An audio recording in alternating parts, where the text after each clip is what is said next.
The first thing we noticed was not the ship. It was the silence. Across the Persian verge, where 1,000 civilizations threaded their light between ancient suns, the lattice went quiet. Trade beacons dimmed. Military relays hesitated mid-burst. Even the choir of Ilya, who sang continuously through subspace to prove their superiority over entropy itself, fell into dissonant hush. Something had entered the galaxy. Not slipped, not emerged, entered.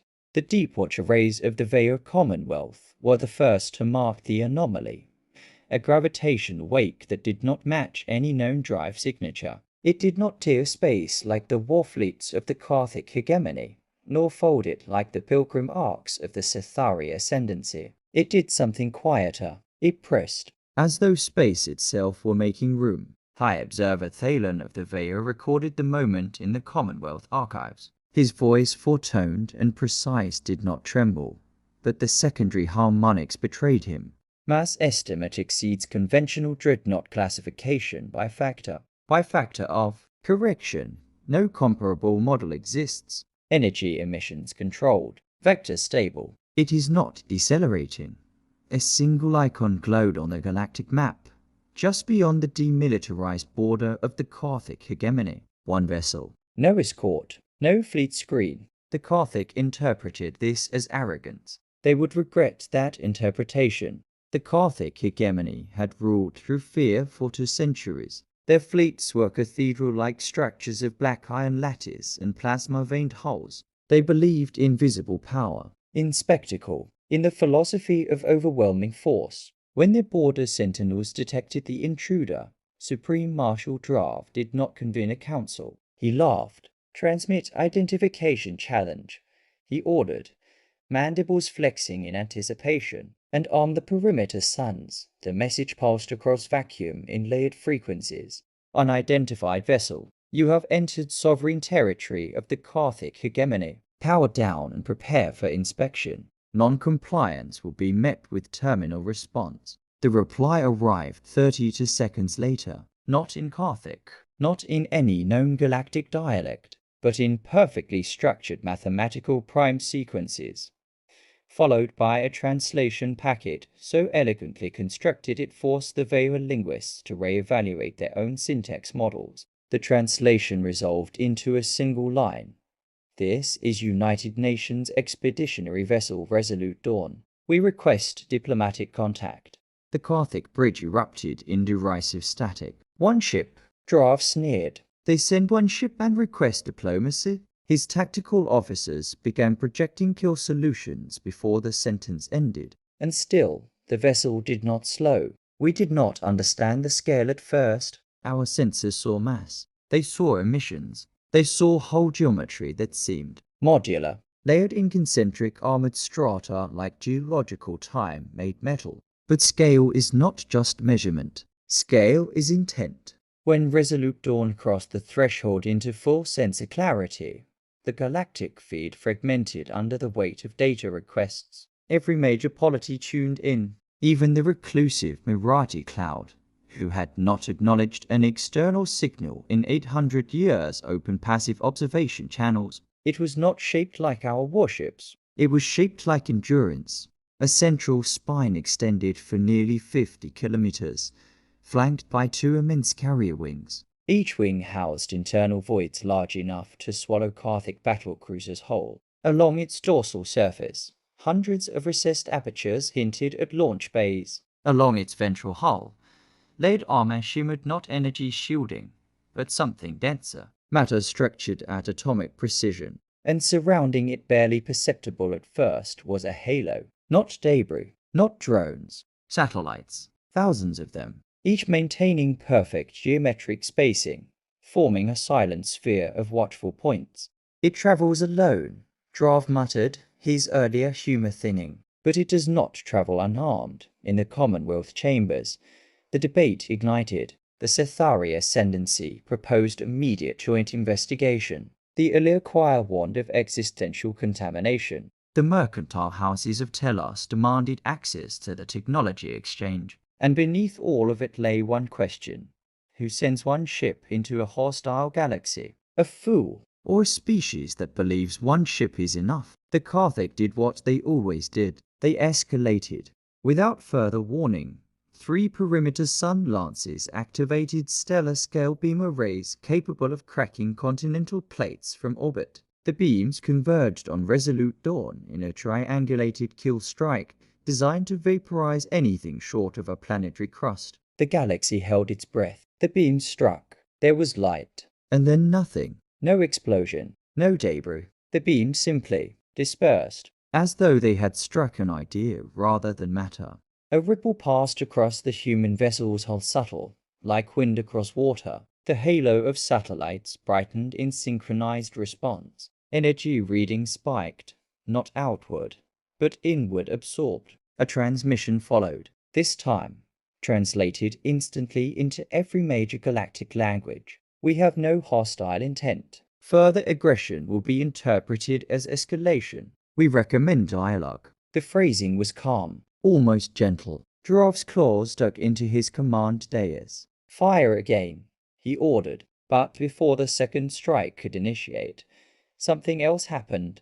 Every Karthik perimeter weapon went offline. Not destroyed, not jammed. Offline, as if politely powered down by an unseen hand. Across the hegemonist border sectors, military allies reported system overrides. Command codes remained valid. No intrusion pathways were detected. No malware signatures. No quantum infiltration traces. The systems had simply chosen to sleep. Panic flickered through the Karthik command hierarchy. The humans had not fired a shot. They had not launched a single fighter. They had not advanced a meter. And yet the hegemony's outer defenses were inert. In the Commonwealth observatories, silence deepened into something else. Recalculation. We began re-evaluating our assumptions. The mass readings suggested capacity for population transport. The carrier bays suggested deployment vectors. The satellite halo now understood as a distributed processing and defense lattice suggested battlefield control on a scale we had never conceived. This was not a warship in the traditional sense. It was a mobile infrastructure, a sovereign extension, a civilization in motion. Then came the second transmission. This one was not addressed to the Karthik. It was addressed to all of us. The projection materialized in shared space, a 3-dimensional holographic construct of a bipedal figure. Compact, symmetrical, unarmored, a human. Its eyes scanned the chamber feeds with unsettling steadiness. I am Ambassador Elena Vale, the figure said. We represent Earth. Earth. The name triggered minor archival references. A PRFDL civilization catalogued centuries ago by exploratory probes, categorized as biologically volatile, politically fragmented, technologically emergent, non-threatening. We had not updated the file in a long time, Vale continued. We are aware of the Karthik hegemony's expansion into neutral systems. We are aware of the subjugation of 12 minor species in the past decade. We are aware of the scheduled annexation of the Veil Commonwealth within the next standard cycle. Giraffe's mandibles froze. The information was classified. How Thalen began, then stopped. Vale's expression did not change. We are here to propose terms. A ripple of disbelief passed through every listening polity. One ship proposing terms. To whom? Giraffe demanded, forcing his voice into the transmission stream. You trespass in our territory.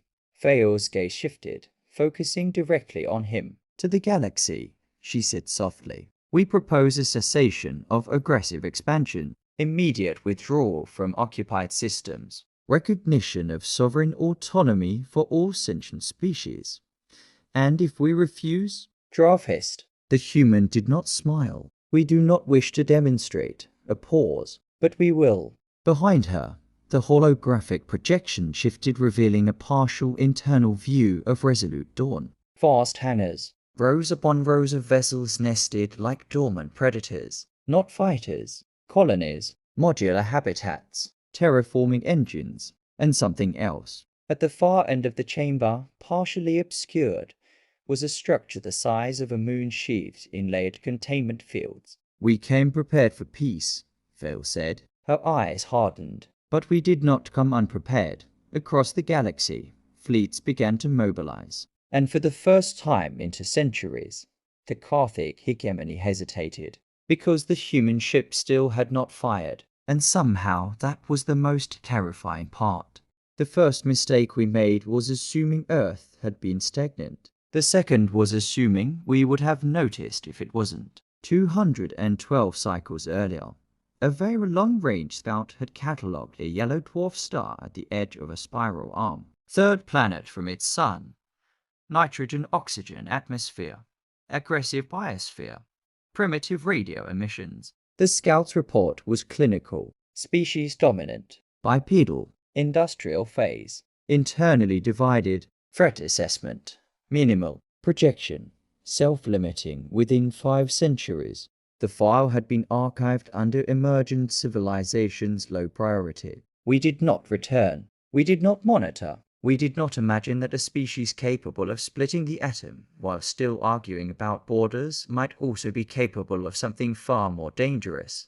Learning. As Resolute Dawn held position at the Galactic border, the Veil Commonwealth initiated a full historical reconstruction of Earth's data leakage into the galactic background. We found fragments, stray transmissions embedded in cosmic noise, deep space probes broadcasting quietly into the dark, mathematical primers, art, music, and then silence. Roughly 100 cycles ago, Earth's electromagnetic footprint diminished sharply. No more chaotic broadcasts, no more atmospheric chatter. At the time, we assumed collapse. Now we understood. They had gone quiet on purpose. In the Commonwealth's Grand Conclave Chamber, representatives from 27 species assembled in person an act reserved for existential crises. High Observer Thalen projected a reconstructed timeline. Earth achieved faster than light capability approximately 80 cycles ago, he began. However, they did not expand visibly. No colony markers, no trade petitions, no border skirmishes.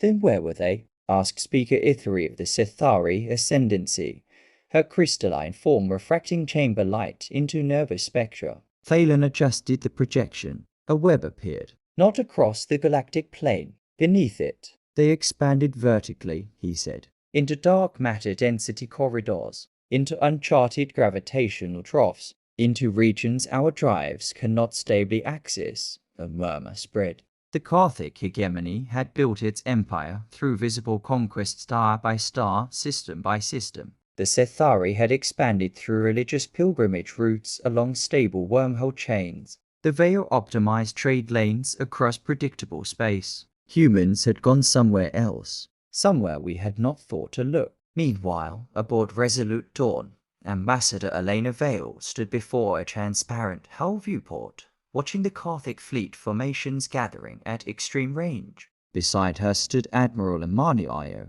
commander of the vessel. Their fleet mass is increasing, Io said quietly. 47 capital signatures. Hundreds of escorts, Vale nodded. They need spectacle, she replied. It's part of their governance model. Io allowed herself the faintest smile. You've studied them. We've studied everyone. The Admiral's gaze shifted to the distant stars. They'll test us.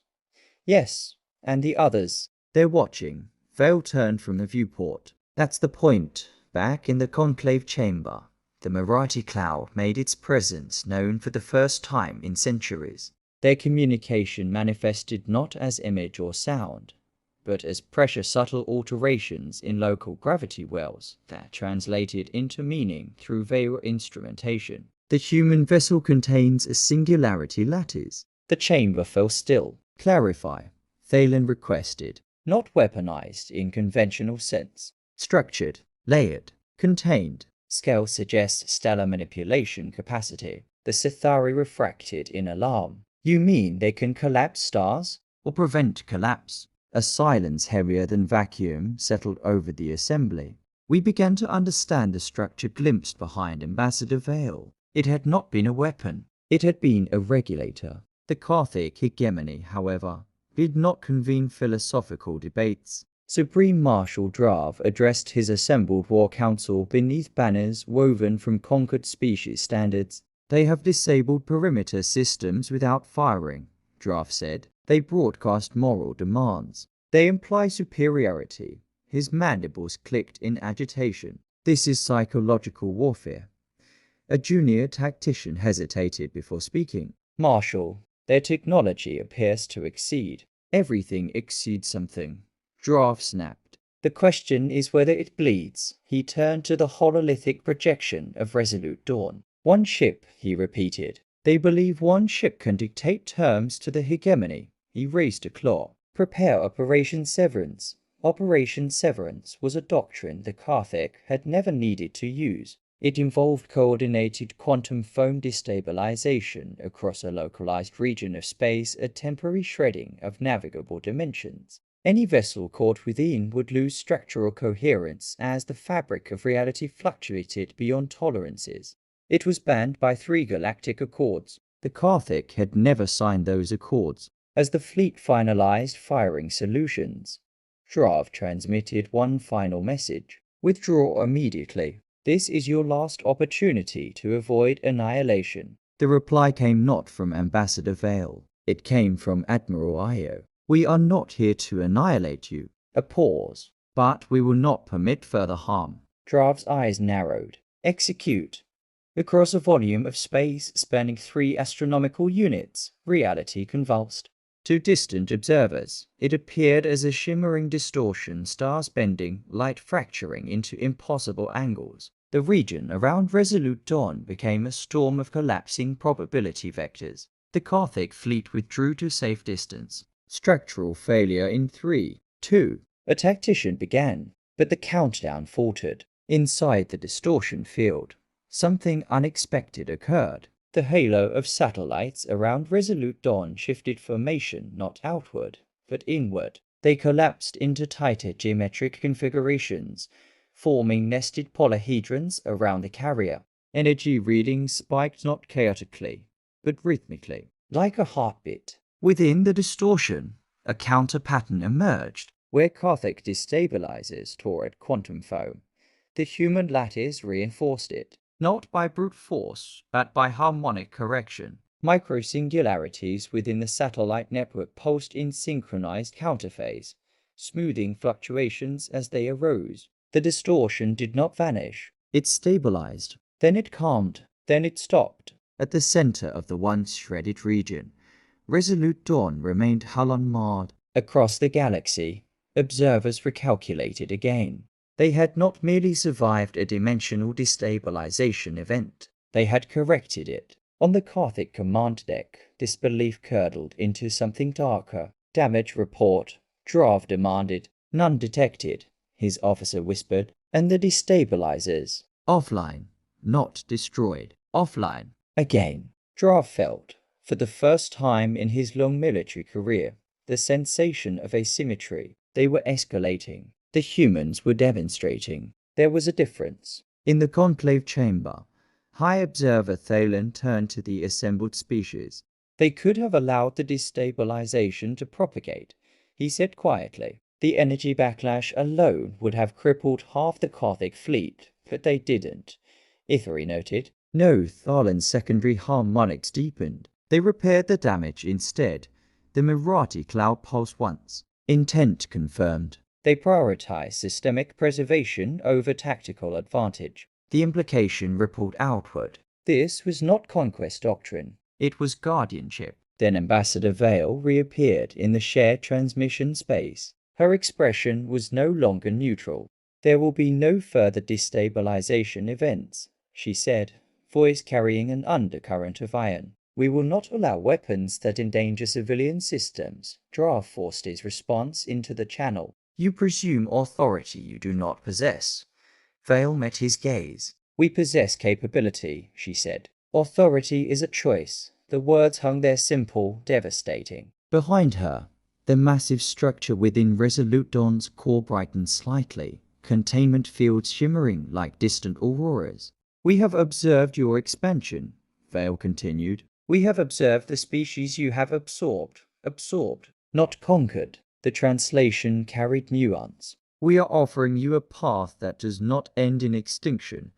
Giraffe's claws tightened. You threaten us. Vale shook her head. No, her eyes hardened. "We are warning you." Across the Karthik fleet, weapons began charging again. Across the galaxy, fleets from neutral powers started moving not toward the humans, but toward the border, not to fight, to witness, because something unprecedented was unfolding. One ship had entered our galaxy, and the galaxy was beginning to rearrange itself around it. The next escalation would not be a demonstration, it would be a decision. And the Karthik hegemony had never in its history chosen restraint.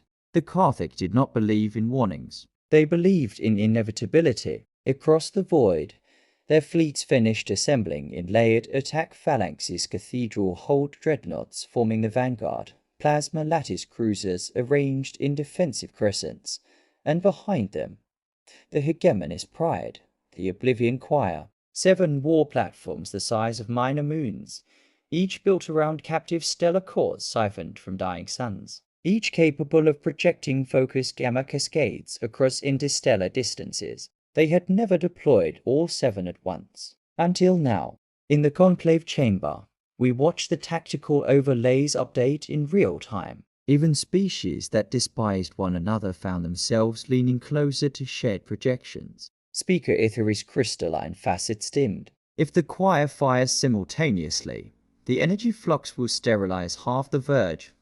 I observer Thalen nodded grimly. The Karthik consider collateral damage acceptable if dominance is maintained, and the humans, Itheri asked. Thalen did not answer immediately. On the display, Resolute Dawn remained motionless, its satellite halo rotating in serene geometric precision. "They have not repositioned," he finally said. "They are holding, or daring," Itheri whispered, aboard Resolute Dawn.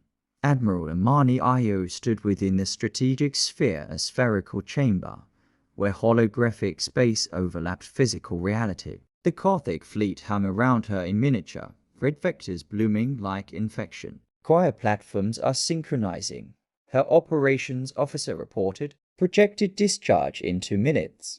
Ambassador Vale stood at the chamber's edge, hands clasped behind her back. "Marshal Drav wants spectacle," she said softly. "He wants to show the galaxy that defiance has a cost." Io glanced at her. "And if the cost is 100 billion civilian lives in adjacent systems?" Vale's jaw tightened. "Then he proves our point for us." Silence lingered between them, heavy, human. Finally, Io spoke. "Authorization." Vale exhaled. "Defensive priority Alpha. No retaliatory casualties unless absolutely necessary." Io nodded once. "Understood." She turned to her officers. "Prepare the Aegis Veil."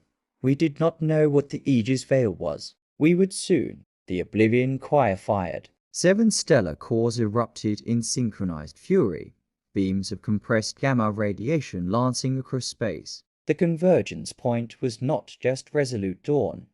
It was the surrounding volume, a sphere of annihilation meant to leave nothing intact. The light was blinding, even at observational distance. Instruments screamed as energy readings exceeded theoretical containment models. And then space folded, not violently, gently. The satellite halo around Resolute Dawn expanded outward, each node projecting a lattice of intersecting gravitational microfields. The fields overlapped, forming a translucent shell that encompassed not only the human vessel, but a vast radius around it. When the gamma cascades struck the shell, they did not explode. They bent. The beams refracted along curved space-time corridors, redirected away from inhabited systems. Some were siphoned into micro-singularity wells embedded within the lattice. Others were dispersed harmlessly into deep intergalactic void. From our vantage, it looked as though a glass sphere had formed around the battlefield, and the galaxy itself had chosen not to break. Energy dissipated. Stars remained intact. The human ship remained where it had always been, unmoved. On the Karthik flagship, silence fell like execution. "Damage?" Drav demanded. "None to target," his tactician replied, voice shaking. "Gamma output redirected." "Redirected where?" "Into empty vectors beyond the Persian drift." Drav stared at the display. "They shielded the surrounding systems," the tactician added. The implication struck harder than the failed attack. The humans had not merely defended themselves. They had protected Karthik civilian worlds from their own weapons backlash. In the conclave chamber, understanding shifted into something close to awe. They absorbed the strike. Ithri breathed. No. Thalen corrected quietly. They moderated it. The Marathi cloud pulsed. Capability confirmed. They can regulate stellar-scale energy exchanges. They are Shepherd class. The term had not been used in millennia.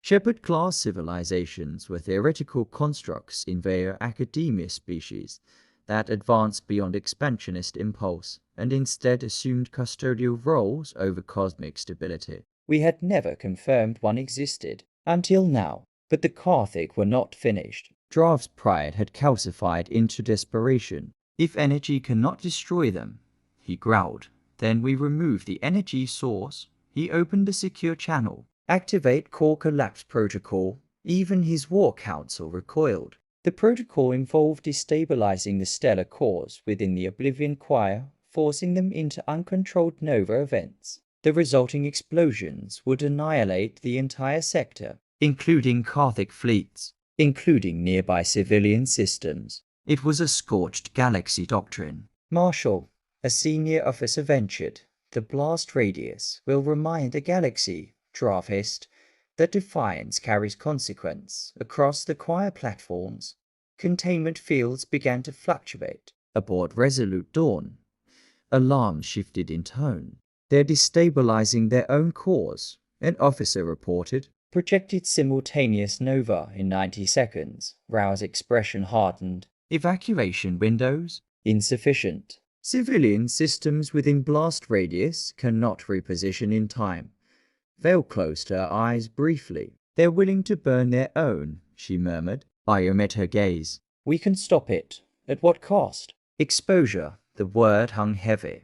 For 2 centuries, humanity had remained hidden, growing, learning, building in the dark corridors beneath the galaxy's notice. Intervention at full capacity would reveal everything. Vale looked at the tactical projection at the innocent systems within range, at the Karthik fleets unaware of the true magnitude of what they were about to unleash. Do it, she said. Io did not hesitate. Release the Dawn Array from the ventral hull of Resolute Dawn.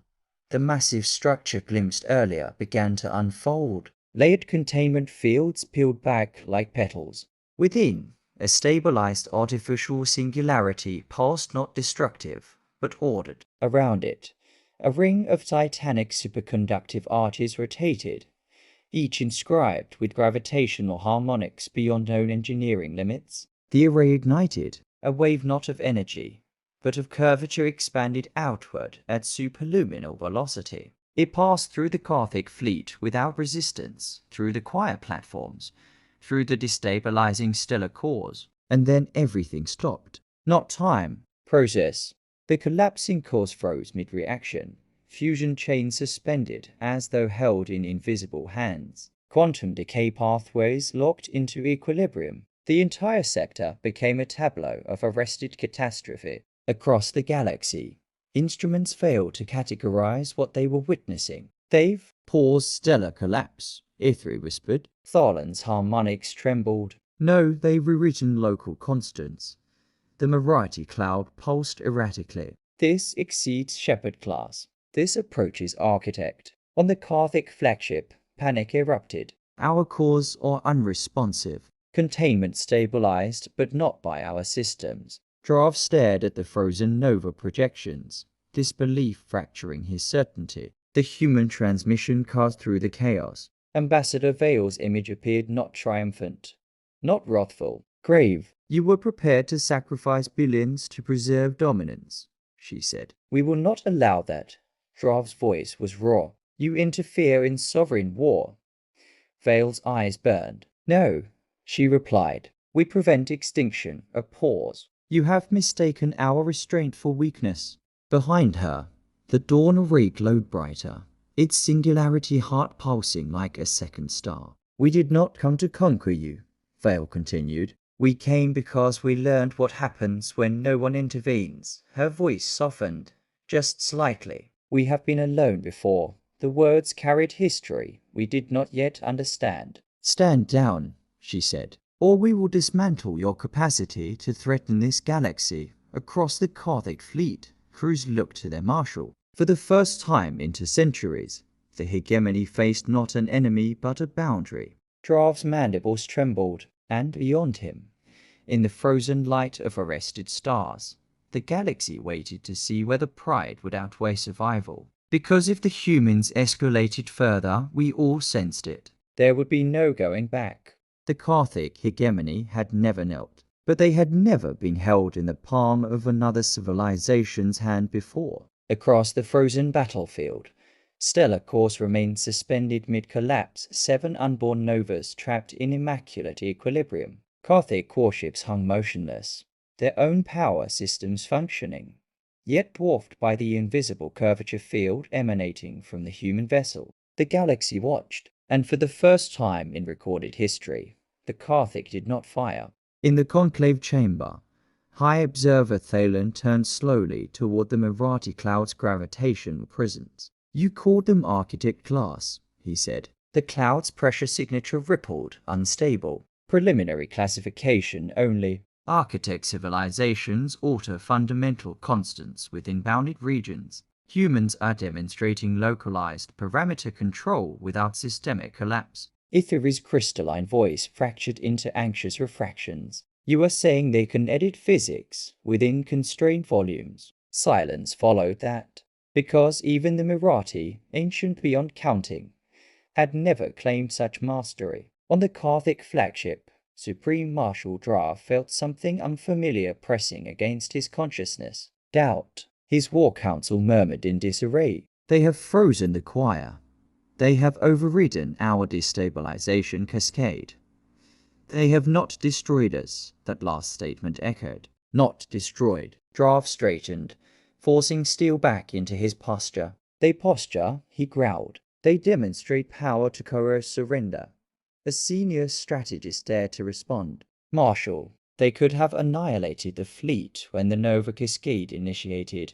Drav said nothing. Because it was true. The humans had intervened at the last possible moment, preventing catastrophe without inflicting retaliation, which meant something worse than conquest. It meant judgment. Aboard Resolute Dawn, Admiral Io stood before the glowing heart of the Dawn array, its artificial singularity humming within perfectly balanced containment rings.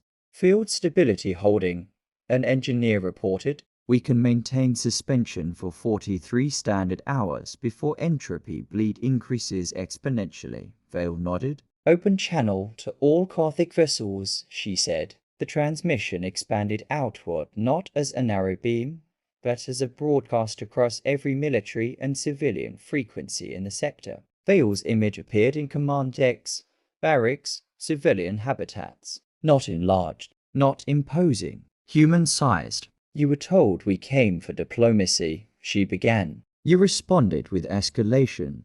Behind her, the frozen stellar cores glowed like captured suns. "We have now demonstrated capacity." She paused not for effect, but for weight. "We will now explain context." In the conclave chamber, the lights dimmed as human archival data flooded shared projection space. Images appeared grainy, chaotic, centuries old. Earth. Cities burning beneath nuclear fire. Oceans rising. Skies choked with particulate haze. "We were not always united," Vale's voice continued over the feed. "We were not always restrained."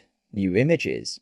Orbital debris fields from early wars in near space. Autonomous weapon platforms misfiring. AI systems locked in recursive escalation loops. "We nearly ended ourselves multiple times." The projection shifted. A map of the Milky Way, ancient, incomplete, a blinking marker at Earth. "And when we finally achieved faster than light capability," Vale said, "we found nothing." The word hung. Nothing. No welcoming fleets. No guiding civilizations. No shepherds. "We searched the nearest 100 systems." The map zoomed outward. "We found ruins." Now the images changed again. Megastructures shattered and drifting. Planets scorched clean of biospheres. Star systems stripped of habitable worlds. Silence in the chamber deepened. "We found evidence of civilizations that had reached your level," Fail said softly. Perhaps beyond a pause. And we found evidence of how they died. The projection resolved into something unmistakable. Stellar destabilization scars. Weaponized singularity remnants. Artificial gamma bursts etched across dead systems. Self-inflicted annihilation. The Mirati cloud pulsed violently. The silent graveyards. Thalen turned sharply. You know of these. We detected anomalies along the galactic rim millennia ago. We did not investigate deeply. Fail's gaze seemed to meet the cloud through layers of translation. We did. The projection shifted again, this time to humanity's early deep expedition vessels, small compared to Resolute Dawn, venturing into the galactic dark.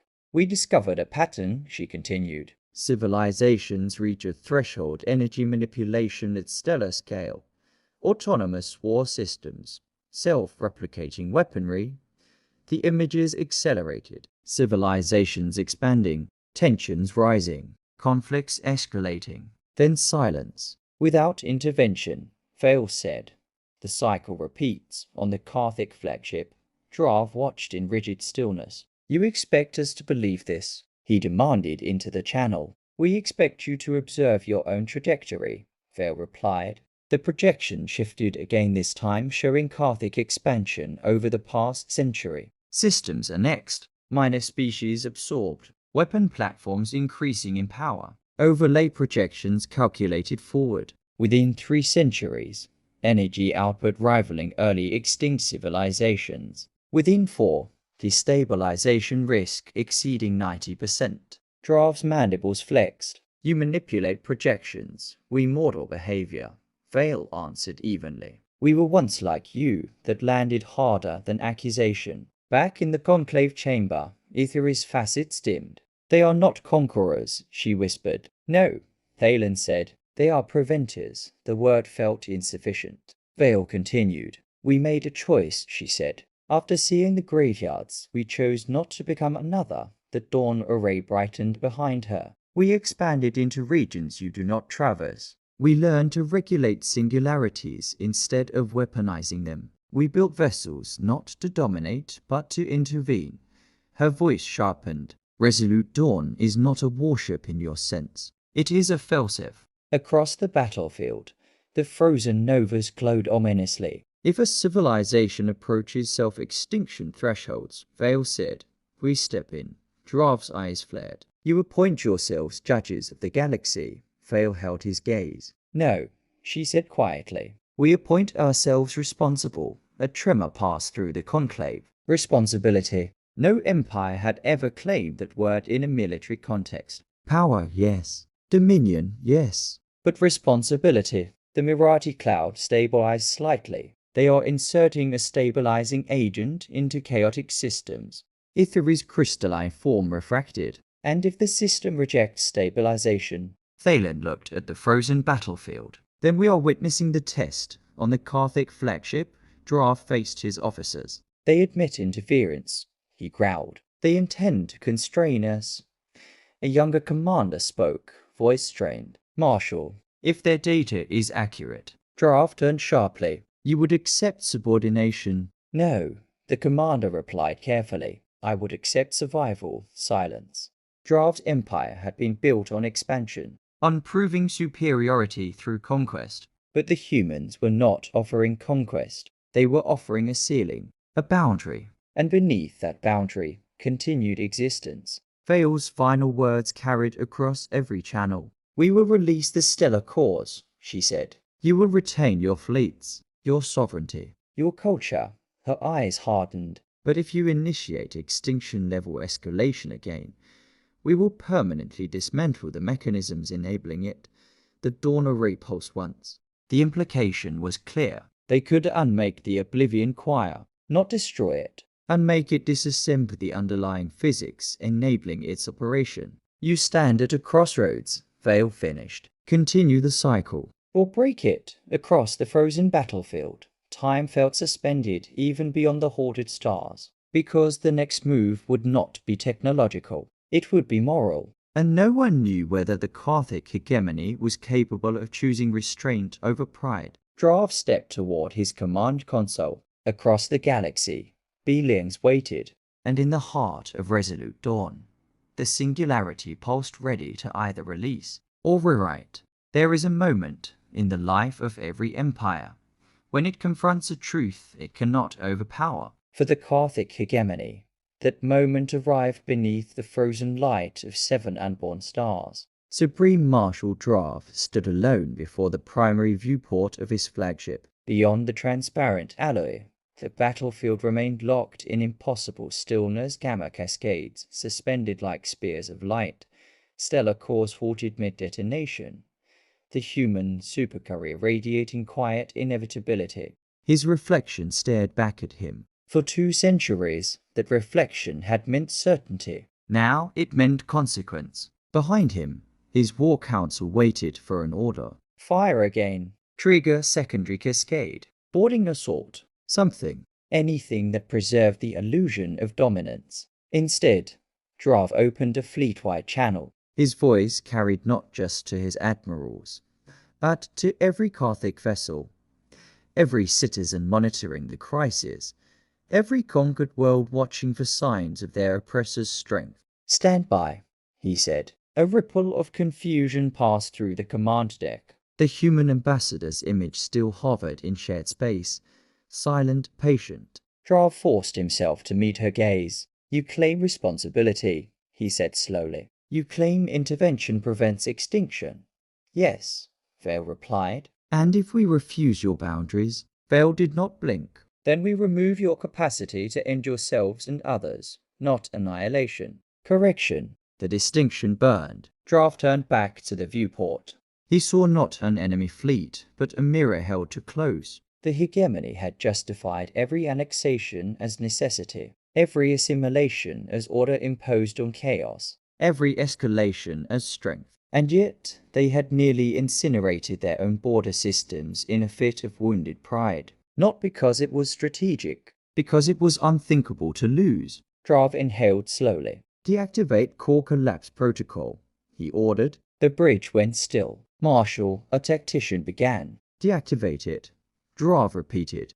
Across the Oblivion Choir platforms, containment algorithms shifted back to stable regulation. The frozen nova reactions remained suspended, still held by human curvature fields, but the Gothic no longer fed instability into them. On Resolute Dawn, Admiral Io glanced at her telemetry. They've halted escalation, she said quietly. Vale allowed herself one measured breath. Begin gradual release.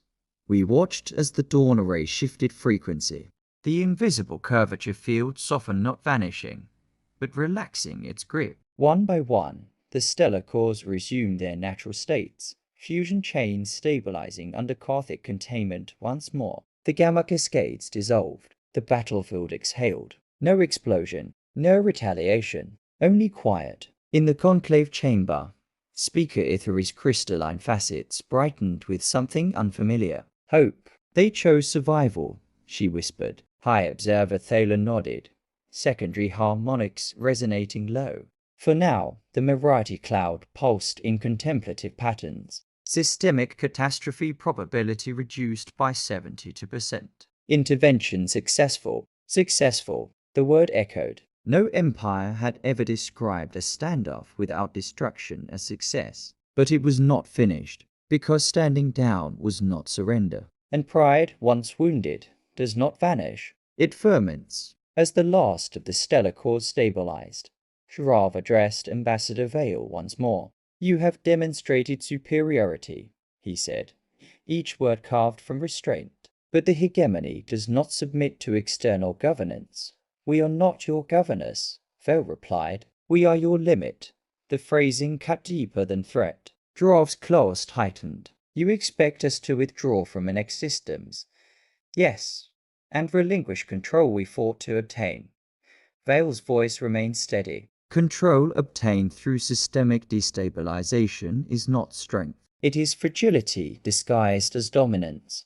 Murmurs spread across Gothic channels. Drav felt the weight of 1,000 watching worlds. You ask us to appear weak, he said. Vale shook her head. We ask you to appear wise. Silence lingered. Then Drav did something no Gothic marshal had done in recorded history. He opened a secondary channel, this one not to his fleet, but to the next species under hegemony control. "We will initiate negotiations," he said, the words grinding against centuries of doctrine. "Autonomous governance frameworks will be reviewed."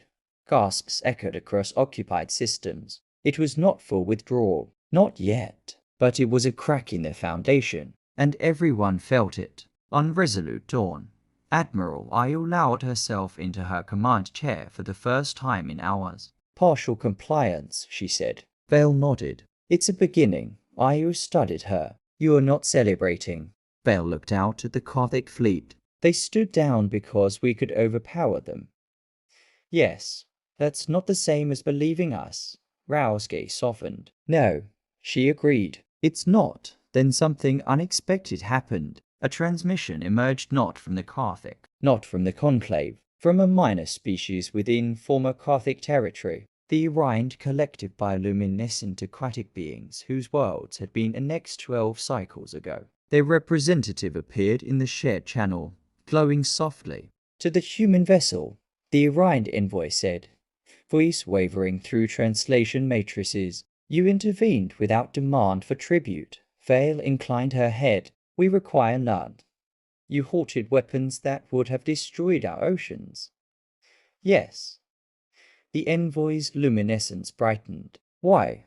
The question rippled outward. "Why intervene for strangers? Why risk exposure? Why assume responsibility for a galaxy that had not even known they were watching?" Vale answered without hesitation.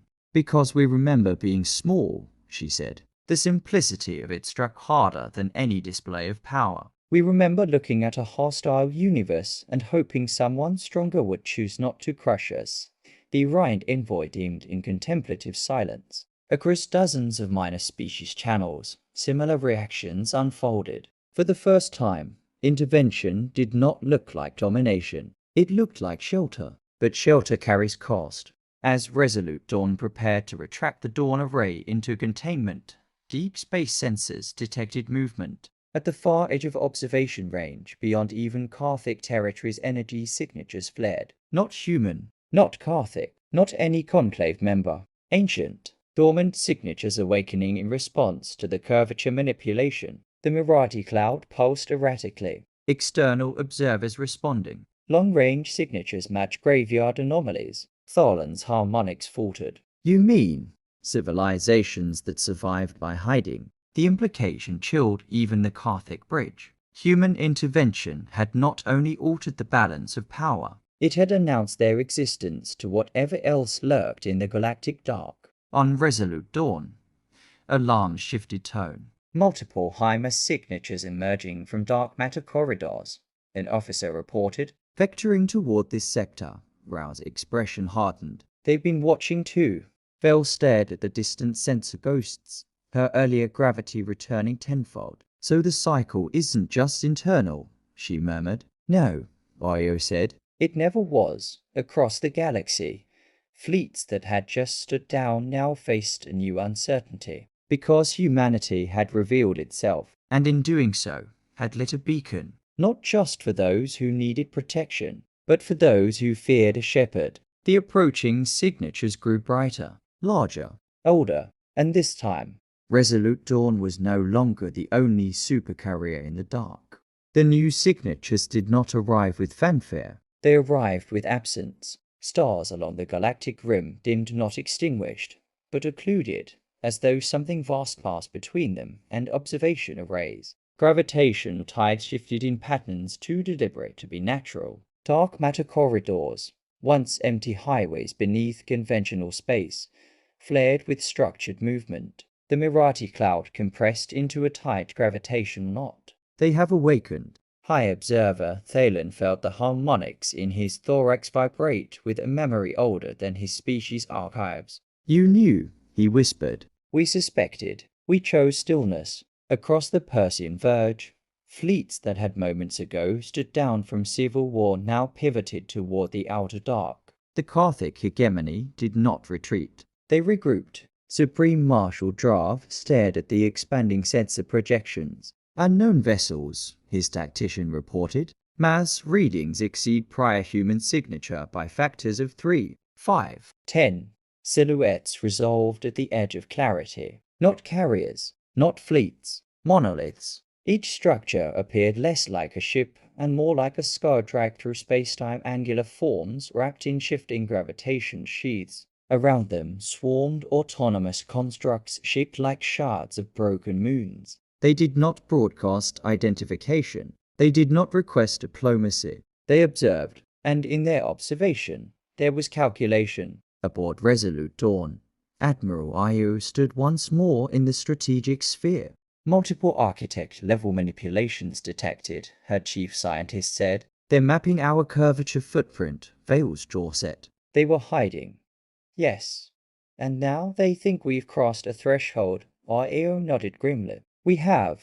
For 2 centuries, humanity had intervened quietly in distant systems, redirecting rogue singularities, stabilizing collapsing stars, nudging civilizations away from extinction events without revealing the hand that moved the lever. Today, they had done it openly. Today, they had declared that someone in the galaxy was willing to enforce a boundary. And in the dark beyond map space, something old did not appreciate competition. The first transmission from the approaching monoliths was not language. It was pressure, a compression wave in higher dimensional space that translated into a simple concept across every species interface matrices.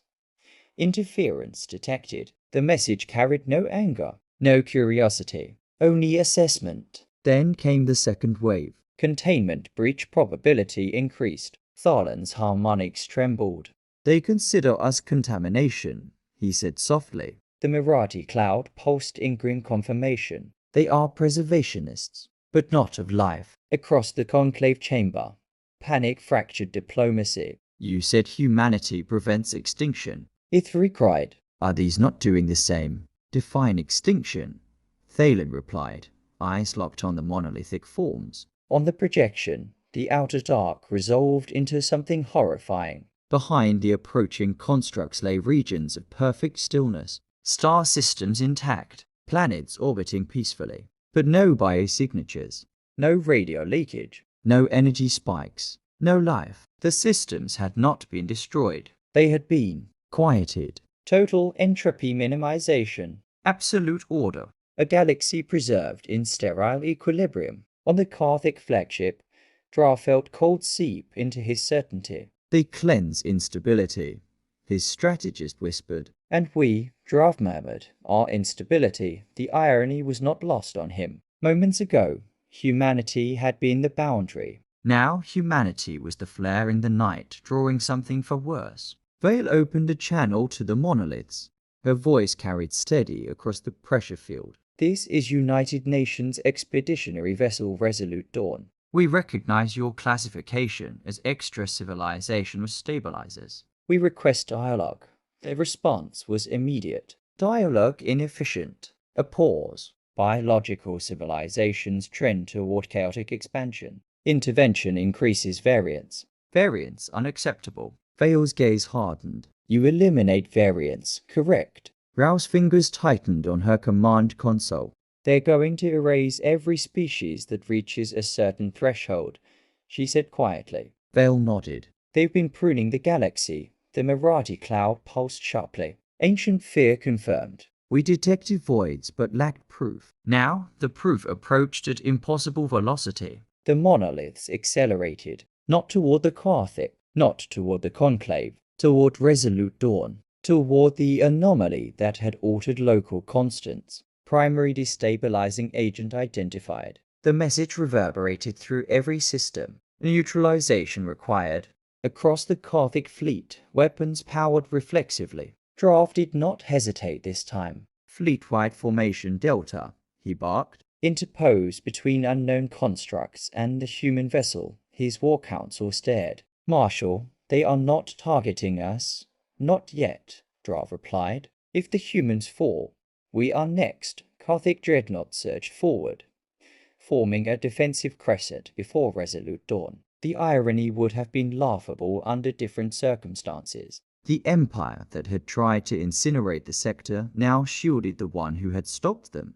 On Resolute Dawn, Aya watched the Gothic formation lock into place. "They're covering us," she said. Vale allowed herself the smallest, most human smile. "Choice," she murmured. The monoliths did not slow. Their gravitational sheaths expanded, shredding conventional sensor frameworks. Autonomous shards surged ahead, emitting beams that did not burn, but unraveled molecular cohesion at its most fundamental level. The first Gothic cruiser in their path simply dissolved, not exploded, not shattered. Its atoms decoupled into inert plasma, neatly dispersed. No suffering, no spectacle, efficient erasure. Drav felt the loss like a physical blow. "Return fire," he roared. Gothic plasma lances streaked across space, impacting the monolith's sheath and vanished, absorbed into entropy sinks. "Human vessel," Drav transmitted through gritted mandibles. "If you have another demonstration, now would be optimal on the strategic sphere." I met Vale's eyes. "This is beyond the Dawn Array," she said. "They're operating at galactic scale entropy regulation." Vale nodded slowly. "Then we escalate." Io hesitated. "Exposure will be absolute." "Yes." Vale stepped toward the central console. "Signal the network across subspace corridors unseen by every other civilization." Something stirred, far beyond the Persian verge, far beneath conventional space. Other vessels responded. Not one, not two, hundreds. Supercarriers like Resolute Dawn dispersed across the galaxy's understructure, maintaining quiet watch over volatile civilizations. They ignited simultaneously. To the monoliths, it was a flare of intolerable variance. To us, it was revelation. Humanity had not sent one ship. They had sent one publicly. As the network activated, space-time across the sector thickened not chaotically, but deliberately. Curvature fields overlapped, forming a lattice vast enough to contest the monolith's entropy sinks. Vale addressed the ancient constructs again. "You seek a silent galaxy," she said. "We seek a living one. Life trends toward disorder." "Yes," Vale agreed. "And disorder births meaning, a pause." "You fear extinction through chaos." "Correct." Vale's voice softened not with weakness, but with something far more dangerous. "So do we." Behind her, hundreds of human signatures flared into view across the dark. "But we choose to stand with life anyway." The first clash between network lattice and monolithic entropy fields rippled across the sector not as explosion, but as a war of equations. Stars flickered, space screamed. Gothic and Conclave fleets pulled back as forces beyond their comprehension rewrote local constants in real time. And in the center of it all, humanity did not draw defiance. They held the line, not to dominate, not to cleanse, but to insist that a galaxy allowed to grow messy, flawed, and alive was worth defending. The outcome was not yet decided, but one truth had crystallized across every watching species when Earth sent one supercarrier. It was never about intimidation. It was about declaration. There would be no more silent graveyards, no more quiet pruning of civilizations before they learned restraint. Humanity had drawn a line in the dark. And for the first time in cosmic history, the galaxy was not alone.